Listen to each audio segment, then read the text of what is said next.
Well, good morning to you all once again. Grandpa Peter Coyote here, coming to you from Crestone, Colorado. You know, this really unique place of being where bears and critters hang out and everybody gets along with everybody, and we just have a great time. We're very blessed to be living in such a place. And guys, I just want you to know, no matter where you live, you could be in a hubby hole in New York, or Calcutta, or Cleveland of all places, or Detroit, or Chicago, or L.A. You know, there's ghettos everywhere. And you don't get to see too much in nature, yet she's there all around you. She comes up through the cracks in the concrete. Shines at you from the trees above. There's not a city you can go to that you don't see hawks and eagles flying over the top of it. I mean, in this country anyway. I don't know how it is everywhere else, but here it's like that. We've got a great vibe. So, no matter where you are, it's good to be on Turtle Island, or what's known as the United States. But it's good to be where you are too, and there's blessings everywhere you go, and there's lands with better energies than others, but they all have a good energy. The worst of them, the darkest hole on the face of the earth, is one of the brightest places of being that you could ever imagine. And sometimes it's sweet to live a lifetime in poverty in one of those places, because you have so much interaction with fellow human beings, with people, brothers and sisters, every one.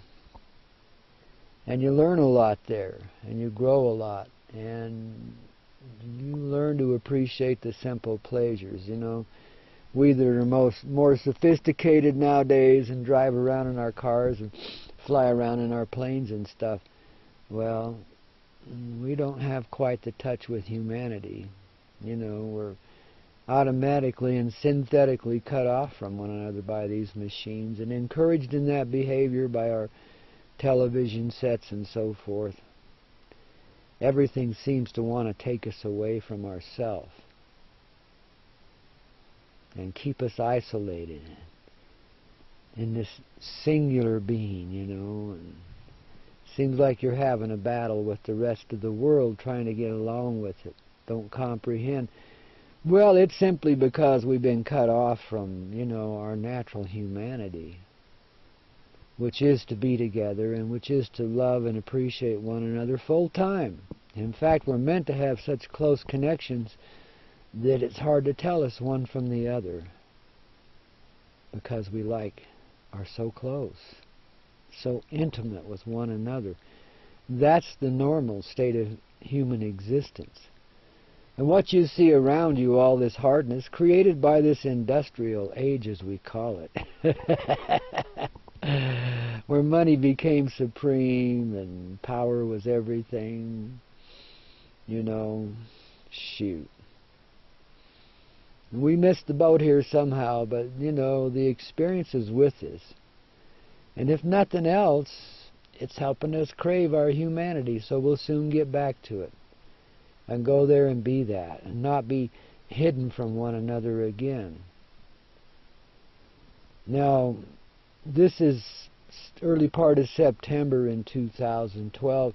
I know a lot of you have really been going through it, you know, myself included. There is some openings going on, some awakenings. But you know, it's really a struggle for us to open up, receive, and be the natural human being that we were born to be. Because we've been told since we were tiny that that's not acceptable here. Take your God-blessed innocence and stuff it in your shorts. You know, put it where the sun don't shine. That's the kind of message we get from the kindest of parents, let alone the mean ones. You know, and nobody means to do that to you, but yet everybody does. It goes with this industrial age, which started really way back before Christ's time. I mean, it wasn't just recent. We've got a lot of technology and a lot of softness out of that in the last 150, 200 years. But look at the price we've paid for it. Holy shit. We've become isolated from one another. It's too easy to stay here and be dark and depressed and not be a human being at all. It's too easy to get off in your corners and hide and not get out and associate with one another and learn about each other's lives and what's going on and communicate. So we're having to recreate all that. Our tribal nature, which is inherent in each and every one of us, has been taken away and replaced by this subculture that says you're to be isolated and you're to struggle through life with fellow human beings, against fellow human beings, in fact. You become a smiling face and a backstabber, you know, all that good stuff, just so you can get ahead here. You know, you couple up, you go make babies, if you have that ability, and you raise them up, and you take care of them, and try to give them a better start than you had, and so forth. But it's just you and this little family unit hidden away from everybody else. And yeah, sometimes you're blessed enough to be in an area where the neighbors are decent, and you can get along with one another, and you actually help each other out. Somebody's house burns down, you go and help them rebuild it. There are such places still in this world. They're getting more rare all the time, but they still exist.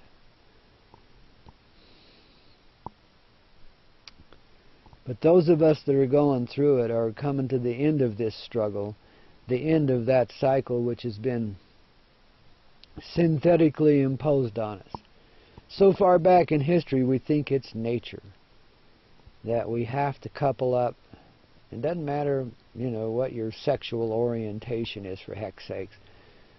Just couple up and get off and be and do and work your way through it in that dynamic as, you know, one individual person as two together, and then as more as you add children to the mix, you know. And we wonder why everybody's so mentally imbalanced these days and spiritually and emotionally off-center. Well, it's that kind of start. It's not normal. I mean, there can be a lot of love there. It can be quite enriching for some, but for most it isn't. For most, it's difficult because you are told from the time you are tiny that your brightness, your light, your love, your simple way of seeing things and doing things is not acceptable here. You get yelled at, you get smacked when you're little for being bright and speaking truth. And I know many of you know exactly what I'm talking about. So then, that leads to this point now where here you are, you know, 100 frickin' years later, and you're still remembering all that, and your messages are being reinforced by the world around you. It keeps telling you you're not acceptable here. Yet, you see some openings there. You've met some people now that aren't so closed and encourage you and want you to come forward and be the innocent little child that you were in the beginning of this life, with all of that wisdom and all of that great strength, but able to carry it forward from a point of innocence. That's why we're going through so much, well, change in our heart area. Some would call it torment. I call it peace. It's an end to the torment, you know.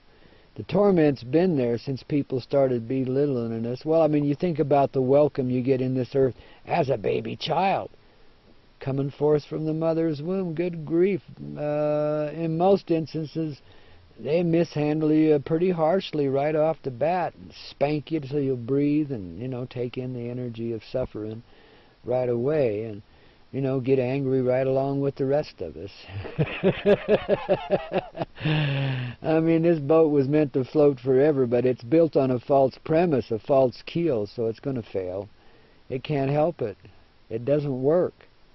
You know, you wonder why the earth around you seems to be crumbling, like the fall of Rome and all that good stuff. Once again, you know, and many people fear that there's going to be great harshness here, you know, and things are really going to fall. Well, no, they're just rebuilding themselves, reconstructing themselves. You know, the old systems just don't serve us anymore. That which has put the innocent down and has had so much power here has been overcome by people of the heart. And there's just a few here, but the few is the many, and the many is plenty, and that takes care of it, you know. It only took 100 hearts awakening, or leaning towards awakening, to get this planet rocking back to where it ought to be. Now you hear some suggestions in here, but I'm here to tell you the normal human existence is tribal. That's why we still collect together in cities and towns and communes and so forth, because that's our base nature. The one that we're afraid of, the one that everybody's taught us to fear, that's who we really are. And we wonder why we get off in these relationships. And inevitably, no matter how much you love one another and how much you exercise great care to be with one another in these very special ways and how intimate and close you get, there's still that wandering eye, in male and female, and it comes up, you know, and not everybody acts on it, of course, but there's restlessness, there's boredom, there's, you know, dwindling desire. You know, you can go to this place so many times, but it gets to where, what are you getting out of it? What's it doing for you? Is it really taking you places you need to go, or has it just become kind of a trap in and of itself? You know, does the joy go out of it? Yeah, after a while, for most people. It's difficult. This is not our nature. Yet we're told that it's evil to, you know, run around and play the field and, you know, screw each other with random abandon, you know. And, you know, because of our program, when we feel actual guilt when we step outside of those parameters, but people do it, and it's good that they do, even if it's just out of sheer rebellion. The challenge to the status quo needs to be maintained, you know, and so. But in this world, they try to make such things look like evil, you know. It's because our true force, our true nature has been supplanted. They've taken away the divine feminine and put an undivine masculine in its place, the opposite, the yin and yang. So now we're yanging on the yin and don't know how to get back in, you know. Well, I'm here telling you there's great strength in you as a person. That the tribal memories exist. And when I speak of tribal, I don't necessarily mean as the Plains Indians used to live, or as the African tribes or the South American tribes and so forth. When I say tribal, I'm speaking of the human tribe. And in each human tribe there is families. Yeah. But the families we have now are distortions of that, you know. I mean, you run into people as you go through your life that you feel very close to right off the bat, that you could tell just about anything to, you know. And those people usually are family. Sometimes they're a fraud come to take things away from you, but usually they're family. And they're here to add to your great strength. But we have these natural families. And it's an energy thing. Something you feel that makes it real. And gradually, but with great haste, we're being drawn back into these families. You know, I've spoken before about great movement amongst humanity, and this is what I'm seeing coming into being, is as we, who are gatekeepers, open those gates, as we come to find the peace and the fullness of ourself and get past our greatest fear, which is of ourself. As we come to open that, it creates an energy of the divine. It begins to change the magnetism of the paradigm, so the undivine masculine gives way to the divine feminine, which is what it always wanted to do anyway. I mean, look at its greatest craving. You see, it knows what it's missing, and so does she. And so they've decided, because humanity's decided, to let them come back together again, to live in the true nature of their heart. Man, I got some stories to tell you that'll put this in perfect perspective. It'll make perfect sense. You'll see how the Divine Feminine's been taken away and how she's being added back, how we're coming back into our true nature and going to live in these tribal ways very soon now. We're opening those doors by closing the doors on the crap that hasn't worked. Yeah. So there's a lot of change going on in your lives. What used to fulfill you don't even come close anymore. You know, some of you are about to have a heart attack because nothing works.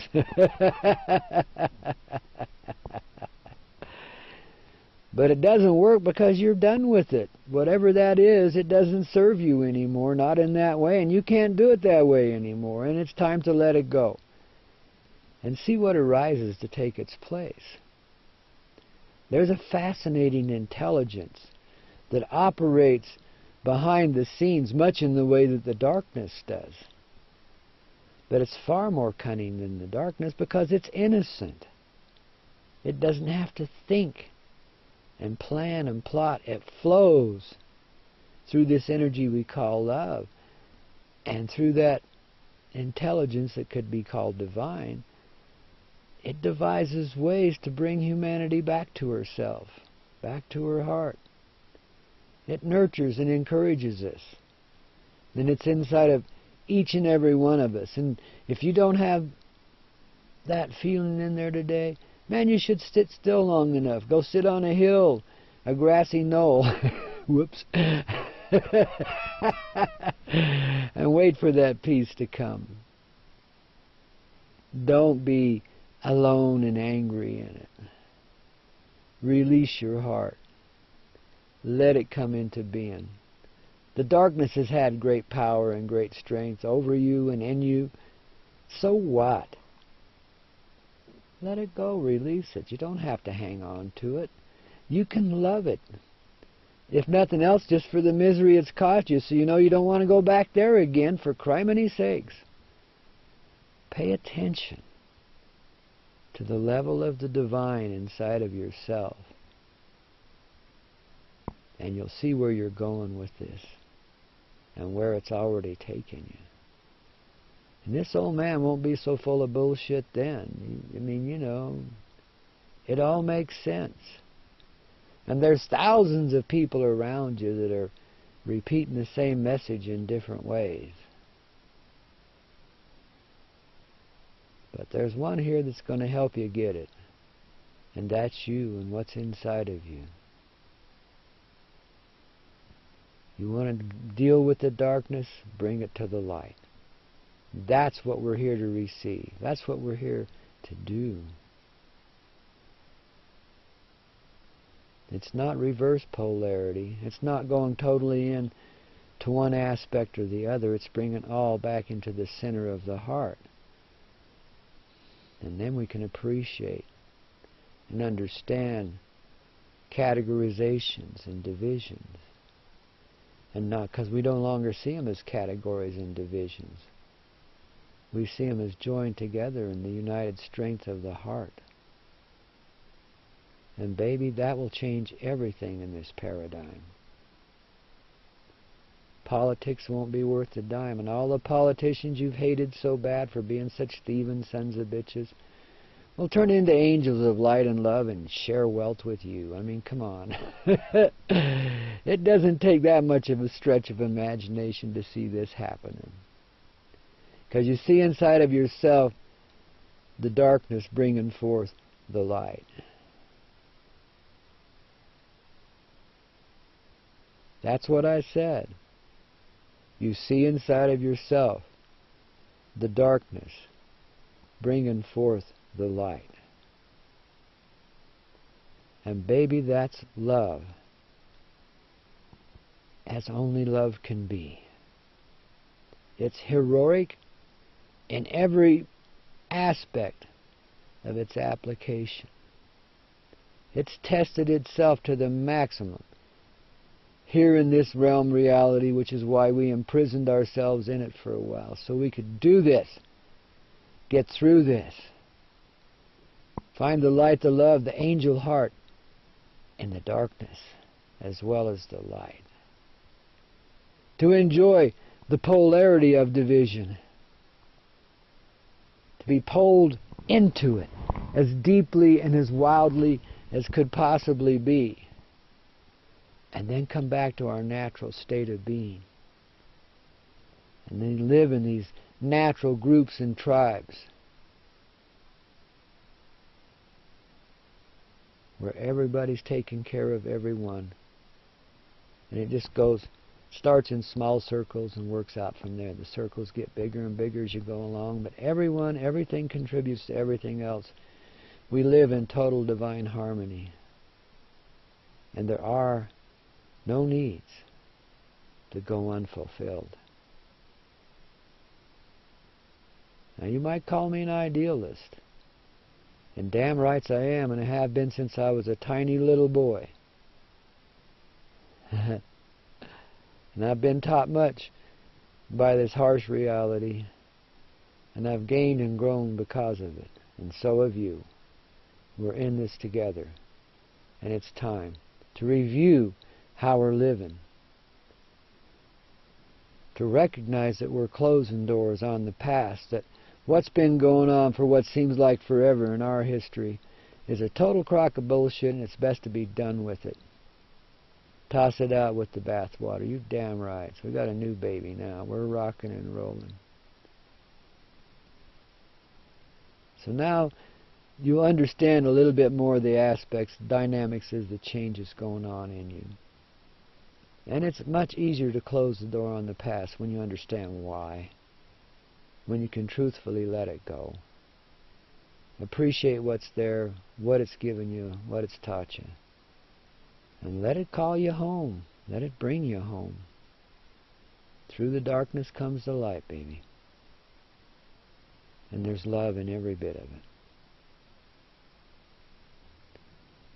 Now I want you all to read this video book I'm doing. I'm working on it fairly hard. I went down yesterday to cut another couple hour session down there at the Secret Garden, but there's just too many people coming and going. I got too many friends. It's hard to do, so I'm just going to have to come back up to these quiet places like the Magic Bus and finish it up. But I wanted to let you know that we're making progress and that things are going well, and that no matter what's happening in your life, and I know a lot of lives are shattered now, just let it be. I mean, come forward out of it.